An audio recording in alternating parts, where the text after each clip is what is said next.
And now, let's join Maggie Linton on SiriusXM Urban View, Channel 110. Well, welcome back. Top of the next hour, we'll chat with life coach, entrepreneur, and career expert Stacia Pierce, followed by a fall TV preview. But we continue now with a man who decided he wanted more out of life and decided to go get it. Stacey Young didn't start out with a dream of becoming a college professor, but hard times and hard lessons propelled him to take a different route to success. Welcome, Stacey. Well, thank you, Maggie. Sorry. Are you warming up? I'm warming up just a little bit. Yeah, okay. Stacey's here in studio with me, and I am so excited about talking with you. Stacey is somebody who kind of contacted me on Facebook, and then the next thing you know, I'm calling him saying, okay, let's have you on, because he sent me his books. Talk about your life, because it was not very easy starting out, was it? No, it wasn't. Part of my challenges were academic related. I had a lot of issues in high school where I really didn't connect with the learning process. So while I was going through the standard high school program, what would happen is I would be sitting in a classroom, wouldn't connect with the material, would be distant, would doodle, but would find other things to distract myself, which also meant outside of the classroom, I actually started hanging out with the wrong influences and started doing some drugs and some other things that led to a spiral downhill where I failed six out of 7 classes my sophomore year of high school. And they said, you don't need to be here anymore. Exactly. And that's when the light bulb kind of went on for you. Yeah, that was the beginning of the recognition. But I think the biggest thing that happened in that moment was when the principal said to me, Stacey, we think you should leave school. And my mom looked at me without missing a beat and said, it's your life. You make a choice right now. And without missing a beat, I said, you know what? I'm going to stay in school. I want to do this. And I think that probably was the best thing that she could have ever done for me, because at that moment, I had to be accountable and responsible for my own life. Prior to that, I was a reckless youth that was just running around doing whatever I wanted, whenever I wanted to. But at that moment, the reality of my situation kicked in, and I decided to stay in school and fight. Yeah. And that started, as we so often say, with education. And learning how to read was a little bit tough for you, too. Well, I mean, starting off early in life, fortunately, I had a good support system with my sister, and really enjoyed spending time together reading books. So that helped a lot. So that brought a little bit of early excitement to the learning process. But we all have our challenges, and over time we learn to either fall down and stay down, or we learn to pick ourselves up and excel. And so talk about that turning point. Once you said, okay, and your teacher said, oh, my God, he's actually paying attention. That also changed in the fact that you were getting better recognition for something positive rather than something negative. Exactly. So once I made a decision to stay in school, one of the things that actually really helped me a lot is I changed my environment. So I went from the school that I was in, where I had a bad boy reputation, to a new school where folks didn't know me. So it gave me an opportunity to really look at myself differently, have others see me differently, and give me a fresh start. So at that point, I said, you know what? I've been doing all these bad things before and not hanging out with the right folks. So now I'm going to try something different that I haven't tried before. And then I started to apply myself and started participating in extracurricular activities like forensics, which is a speaking debate competition, track and field, which gave me an outlet for my extra energy, and some other things. And way too often, parents are feeling overwhelmed and don't know what to do. And so your mom forced you into that move, but at the same time, you also had to make up your mind that you were going to move forward. Yeah, and I think sometimes the challenges with troubled youth such as myself is that parents will often say, this is what I want you to do, versus saying, let's listen to you and find out what are the reasons behind your actions. Because a lot of times there's a lot of reasons behind what's going on. And unfortunately, too many times individuals don't ask a simple question. Why? Why is this going on? Or seek any kind of support from, say, within the school system, too, because the school system in so many cases is so overwhelmed. Yes. And that's also makes it hard. But by you merely changing schools, your support system also changed the way they looked at you. Exactly. And that was an important first step because as I write about in my book, my second sophomore year, which in fact turned out to be my junior year, I was on the verge of failing again. So I was days from the end of my junior year, and by making that decision to strategically change schools because our family had relocated, so we moved to another jurisdiction, so that allowed me to do a change of schools. And had I not made that change at that moment, and I didn't even really realize that until I wrote my book, that probably would have been the moment that I would have walked away if I had failed my sophomore year again. All right. We've got Sam from Georgia. Go ahead, Sam. Hi. Thanks for taking my call, Megan. Hello to you guys. I'd like to say I can relate to what he was saying. Not knowing how to read, is that right? No, he knew how to read, but he had decided he wasn't going to read any of the books or anything like that. That was his problem. He just thought he was on his own. But you had a problem of reading? Yes. Growing up in Atlanta, I was in special ed, and God is my witness. The public school really did not want me to learn how to read because I guess that's how they get their check for how many people being in special ed. But what I did, I started going to this adult school late at night, lying about my age, and that's how I learned how to read. And when I had got the opportunity to learn how to read, I went back to my regular schooling, which is public school, and then they turned around and said, gosh, you know how to read? Now you're acting like you're white. I was like, gosh, you really wanted me to stay in the predicament that I was in, but it's just I guess it's a Georgia thing. Well, we find out it's a thing throughout much of education. So often we feel like the educators in a sense are overwhelmed, but each individual child kind of has to pick up his own bootstraps. Am I right, Stacy? Yeah, and move forward. Oh yeah, sorry about that. But what I really liked about what he said is that he actually took an action on his own, because that's where it starts. Because others can help you to sort of move forward, but an individual has to make a choice. Can I ask you this? Yes. What about my thing? I started out very young as a child, so I'm a strong believer. If the mother or the father or the parents are not teaching from home, the child don't know until he or she gets up in older age or whatever to say, gosh, I've been robbed. I got to get what I need to have to make it in this life. I think parents are definitely needed.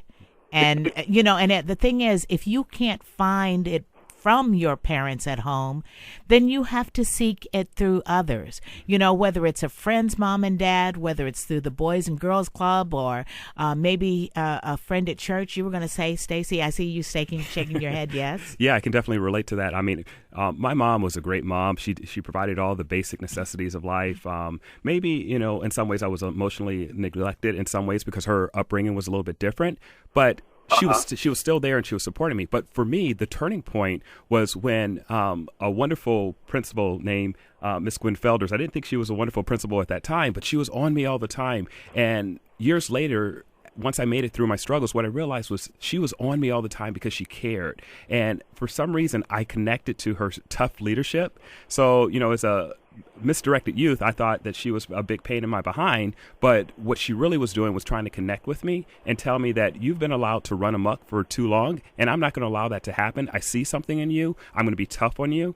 And that's one of the things that I actually bring to my classroom is that the students that I'm tougher on is I know that they can do it, or I try to push them or bring something out of them, allow them to be comfortable. And we all need that somebody that's going to help push us just a little bit. But what would you say about parents that want to get a check?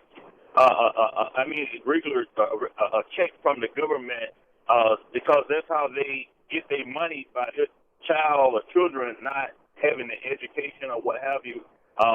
They'll say, well, he or she got a disability, and the only thing they want is a check.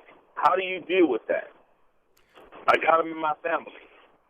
Well, unfortunately, that's an individual perspective, and it's difficult to change an individual perspective. But what I will tell you is that what I tell folks all the time is it comes down to a choice.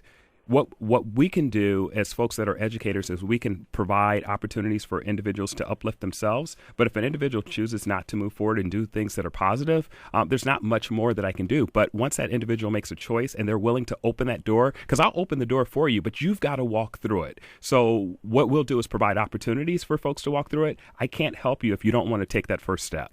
Sam, the other thing I was going to say is if you have any influence whatsoever with your younger relatives who are, have that mom there, then be the mentor that they may need, just like someone was with you as you were with yourself.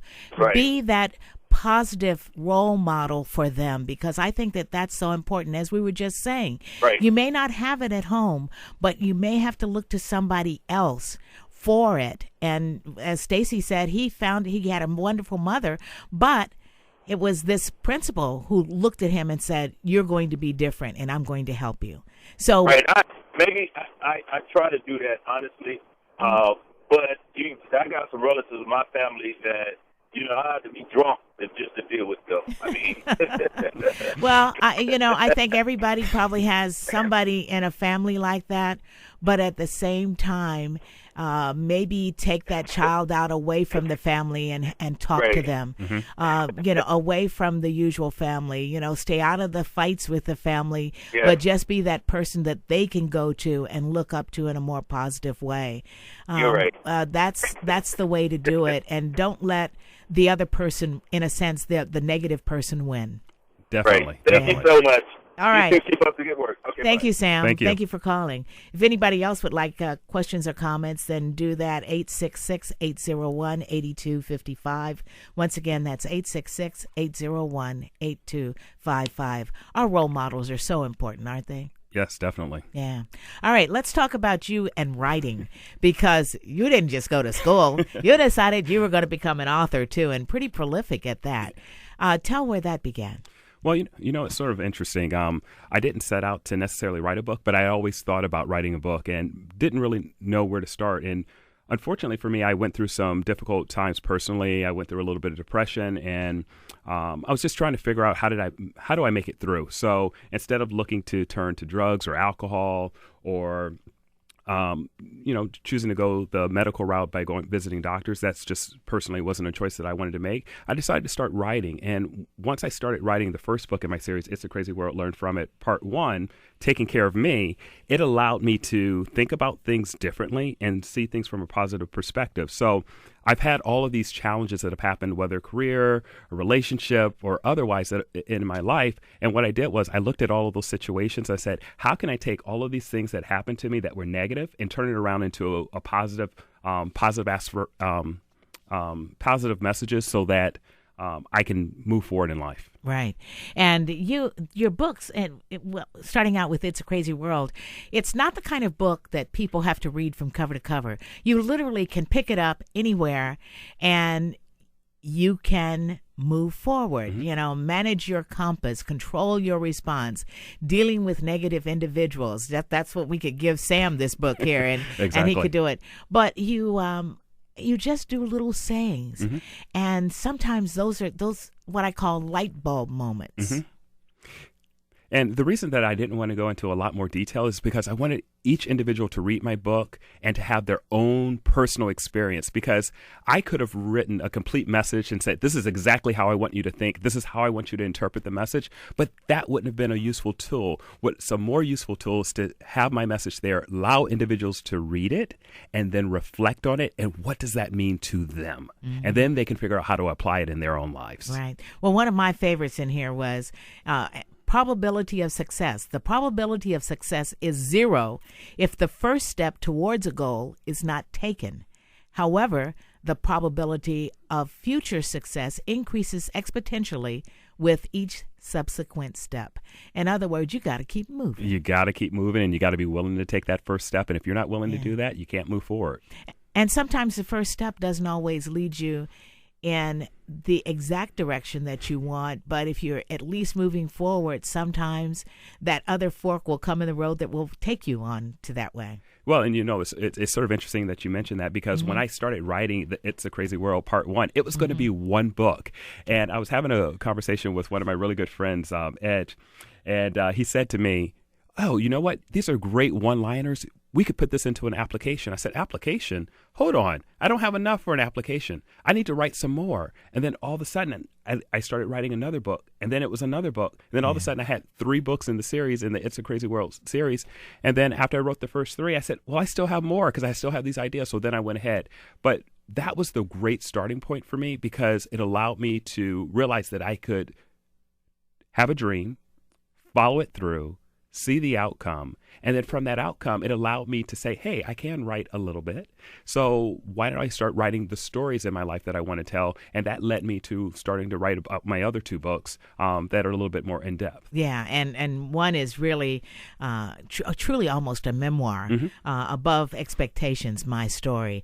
We're going to take a quick break, and when we come back, we'll take your calls, but we'll also continue our conversation with author and educator Stacey Young. Stay tuned.